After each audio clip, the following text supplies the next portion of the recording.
सर्व मंगल मांगले शिवे सर्वार्थ साधिके शरणे त्र्यंबके गौरी नारायणी नमोस्तुते। हेलो एवरीवन, कैसे हैं आप सब।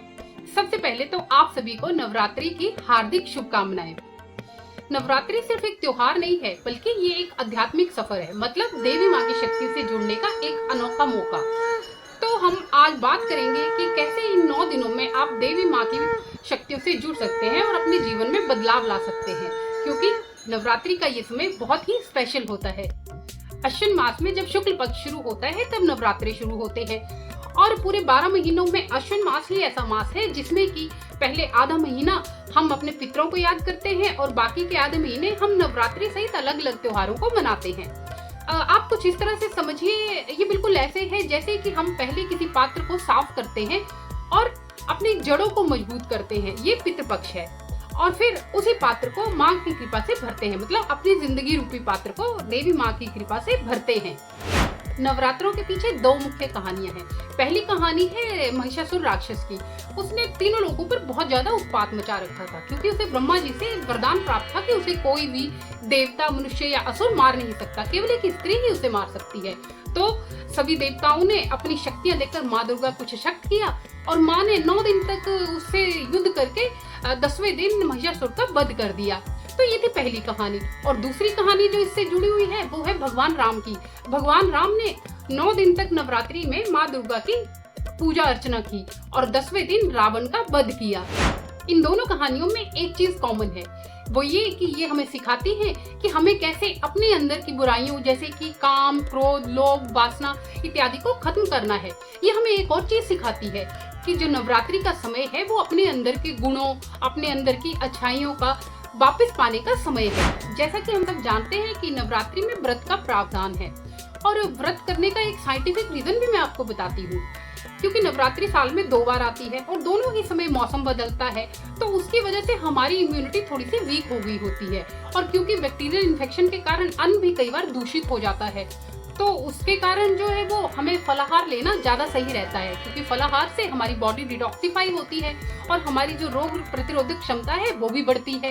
ये कुछ इस तरह से है कि जैसे हमारी बॉडी और हमारी जो सोल है, मतलब डबल डिटॉक्सिफिकेशन का टाइम होता है। नवरात्रि में सबसे पहले होती है घट स्थापना। इसमें एक मिट्टी के पात्र में जौ बोई जाती है, जो कि पृथ्वी तत्व को घर में आमंत्रित करने का प्रतीक है, और ये हमारे जीवन में सुख, समृद्धि और स्थिरता लाने का भी एक रीजन है। और इसके द्वारा हम अपने जीवन में हम अपने सबकॉन्शियस माइंड को भी पॉजिटिव एनर्जी से भर सकते हैं। इसके बाद एक लोटे में जल भरकर रखा जाता है, उसके ऊपर आम के या फिर अशोका के पत्ते रखे जाते हैं, थोड़े से चावल डाले जाते हैं और उसके ऊपर एक नारियल की स्थापना की जाती है। उसके साथ में एक स्वस्तिक का चिन्ह बनाया जाता है। इसके द्वारा हम जो दिव्य शक्तियां होती हैं उन्हें अपने घर में हमारे ऊपर कृपा करने के लिए आमंत्रित करते हैं। नवरात्रि में जो लोग व्रत कर सकते हैं वो लोग व्रत करें, और जो लोग अपनी हेल्थ रीजन या किसी और रीजन से व्रत नहीं कर सकते वो लोग प्याज, लहसुन या फिर किसी तामसिक भोजन का सेवन ना करें, क्योंकि ये तामसिक भोजन जो है वो हमारे विचारों को प्रभावित करता है और हमारी साधना में बाधा डाल सकता है। नवरात्रि के 9 दिनों में गाय के शुद्ध घी की अखंड जोत जलाना बहुत शुभ होता है, लेकिन अगर आप किसी रीजन से ऐसा नहीं कर सकते तो सुबह शाम घी का दीपक जरूर जलाइए, और हाँ, अपने घर में शुद्धता और शांति का वातावरण बनाकर रखिए। और हाँ, आप रोजाना 108 बार यानी कि एक माला ओम ऐं ह्रीं क्लीं चामुंडाय विच्चे इस मंत्र का जाप जरूर कीजिए। और अगर आपको इस मंत्र के जाप में कोई परेशानी होती है तो आप ओम दुम दुर्गाय नमः इस मंत्र का जाप भी 108 बार कर सकते हैं। ये भी देवी माँ की कृपा से और उनकी शक्तियों से जुड़ने का एक आसान तरीका है। ये जो मैंने आपको ओम ऐं ह्रीं क्लीं चामुंडाय विच्चे मंत्र बताया है ना, ये बहुत शक्तिशाली मंत्र है। इसमें जो ओम शब्द है इसका अर्थ तो आप सभी जानते ही हैं। ये जो है वो सृष्टि के मूल में है, ये एक ब्रह्मांडीय ध्वनि है। और जो ऐं शब्द है ये माँ सरस्वती और माँ शैलपुत्री से जुड़ा है। ये जीवन में नए रास्ते दिखाता है और स्थिरता लाता है। ह्रीं शब्द माँ महालक्ष्मी और ब्रह्मचारिणी की शक्ति से जुड़ा है। ये हमें जो है वो हमारे मन को मजबूत करता है और हमारे जीवन में धन के नए रास्ते खोलता है।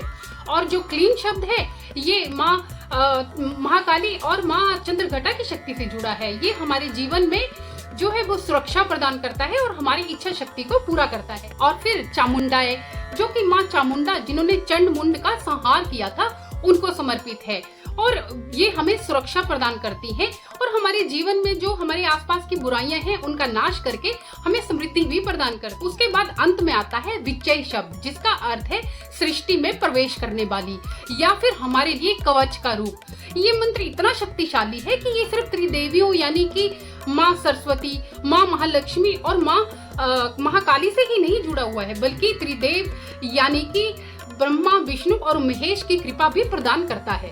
क्या आप जानते हैं कि ये जो नवरात्रि के 9 दिन हैं, इसमें हर दिन का विशेष और अलग महत्व है, क्योंकि इसमें हर दिन माँ दुर्गा के अलग रूप की पूजा की जाती है।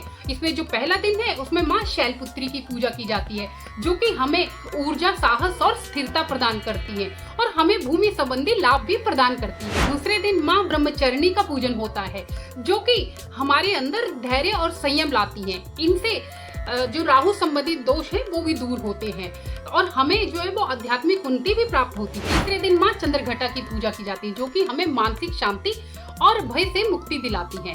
चौथे दिन माँ कुष्मांडा की पूजा की जाती है, जो कि हमारी कुंडली में जो केतु ग्रह के दोष है ना उनको दूर करवाती है और हमें जो आगे बढ़ने का मौका है, हमें क्रिएटिविटी और जो जीवन में आकस्मिक लाभ है वो दिलाती है। पांचवें दिन माँ स्कंद माता की पूजा की जाती है, जो कि हमारे अंदर आत्मविश्वास लाती है और हमें संतान सुख भी प्रदान करती है। छठे दिन माँ कात्यायनी, जो कि हमें बुद्धि प्रदान करती है और क्योंकि ये हमारी कुंडली में बुध ग्रह से जुड़ी है तो इसलिए हमारी कम्युनिकेशन स्किल्स को भी बढ़ाती है और हमारे विवाह में जो आने वाली बाधाएं हैं उनको भी दूर करती है। सातवां दिन माँ कालरात्रि का है, जो कि हमारी कुंडली में शनि के दोषों को दूर करती हैं और हमारे जीवन में किसी भी प्रकार की बाधाएं जो आती हैं उनको भी दूर करती हैं। आठवें दिन माँ महागौरी की पूजा की जाती है, जो कि हमारी कुंडली में बृहस्पति ग्रह को ठीक करती है और हमें पापों से मुक्ति प्रदान करती है। ये हमें ज्ञान समृद्धि तो प्रदान करती है, साथ में हमारे वैवाहिक जीवन को भी सुखी करती है। नौवें दिन माँ सिद्धिदात्री, जो कि हमें सिद्धियां प्रदान करती हैं और सिद्धियां प्रदान करने के साथ साथ क्योंकि ये हमारी कुंडली में शुक्र ग्रह से जुड़ी है तो हमें भौतिक सुख सुविधाएं भी प्रदान करती हैं। तो इस नवरात्रि आप ये मत सोचिए कि आपकी राशि कौन सी है और उसके अनुसार पूजन कैसे करना है, बल्कि आप सच्चे मन से माँ को याद कीजिए और पूजा कीजिए और इसका तरीका मैंने आपको बता ही दिया है। कुछ चीजों का खास ख्याल रखिएगा, जैसे कि कुछ लोग व्रत के नाम पर बार बार कुछ ना कुछ खाते रहते हैं, नई नई रेसिपीज ट्राई करते रहते हैं, तो व्रत के नाम पर ये सब मत कीजिए और ओवर ईटिंग से बचें, क्योंकि व्रत का मतलब है भगवान के चरणों में ध्यान लगाना, भगवान की तरफ अपने आप को पूरी तरह से समर्पित करना, ना कि नई नई रेसिपीज ट्राई करना या फिर चलते फिरते खाने के बारे में सोचते रहना, क्योंकि अगर आप ऐसा करोगे तो फिर ये आपके लिए नवरात्रि नहीं पिकनिक कहलाएगी। एक और बात, अपने मन को भी शुद्ध रखें। टीवी पर या फिर मोबाइल पर कोई भी इम्प्योर या फिर गलत कंटेंट देखने से बचें और अपने मन को जो है वो पूरी तरह से माँ के चरणों में लगाएं। ये नवरात्रि का जो समय है ये पूर्ण शुद्धिकरण का समय है, तो इसे सही तरीके से मनाएं ताकि माँ की कृपा प्राप्त हो सके। तो अंत में आप सभी को एक बार फिर शारदीय नवरात्रि की हार्दिक शुभकामनाएं। इसी के साथ आज का वीडियो यहीं समाप्त होता है, फिर मिलेंगे नेक्स्ट वीडियो में। तब तक के लिए बाय एंड टेक केयर। जय माँ दुर्गा।